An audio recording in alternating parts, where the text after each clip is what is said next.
Former President Donald Trump is now the first president in U.S. history to be indicted for falsifying company records, as part of concealing payments to an adult movie star, with whom he allegedly had an extramarital affair. This is shorthand for a practice that is sometimes legal. One person tries to use cash or goods to get another to shut up about something unpleasant. Trump may be the latest U.S. president embroiled in a default funds scandal, but he's not the first. As for its origins, most scholars attribute the two-word phrase to Richard Steele, a politician, playwright, and journalist who often wrote about morality and how people should behave in respectable society. The term has been associated with American presidents for almost as long as the United States has been a country. The nation's third president, Thomas Jefferson, wrote to his friend James Monroe about his involvement in the alleged money scheme. In an 1801 letter, Jefferson said he gave money from time to time to journalist James Thomson Callender, a man of genius suffering persecution. But Callender has now told the people that the gifts were actually payments for writing libellous articles about John Adams and George Washington,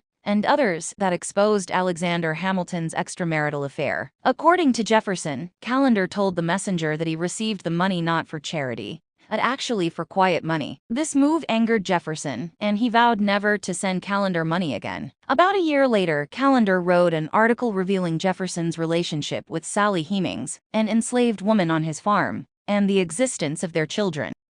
Letters released by the Library of Congress revealed that 29th President Warren Harding was involved in at least 2 hush money deals to cause havoc in the eyes of those who have trusted me in public life, where I have never failed. If you demand the price of retiring at the end of my term and never returning to live in Marion, Ohio, Harding wrote Carrie Fulton to Phillips, her longtime lover, in a 31-page letter on February 2, 1920. I shun all exultation, but retire entirely into obscurity. But he added that if Fulton Phillips believed he could help more with public standing and influence, I will pay you $5,000 a year every March, as long as I am in public service. He added, I must abide by your decision. He later paid her to keep quiet about their affair, while he was president from 1921 to 1923. That equates to nearly $260,000 in today's dollars, according to a Bureau of Labor Statistics calculator. Harding also made regular payments to a woman named Nan Britton, with whom he fathered a child. In a comprehensive book called The President's Daughter,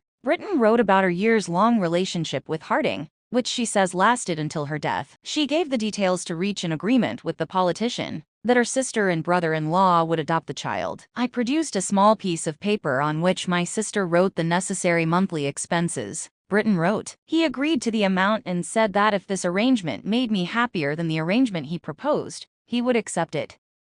On March 21, 1973, President number 37 Richard Nixon was recorded discussing the hush money involved in the Watergate cover-up, although whether the phrase was actually heard on any of the recordings has been the focus of several court battles. He and his lawyer, John Dean III, were heard talking about raising money to pay off the men who broke into the headquarters of the Democratic National Committee in the Watergate office building in Washington. The tapes later led to Nixon's resignation, making him the only president in American history to leave office in such disgrace.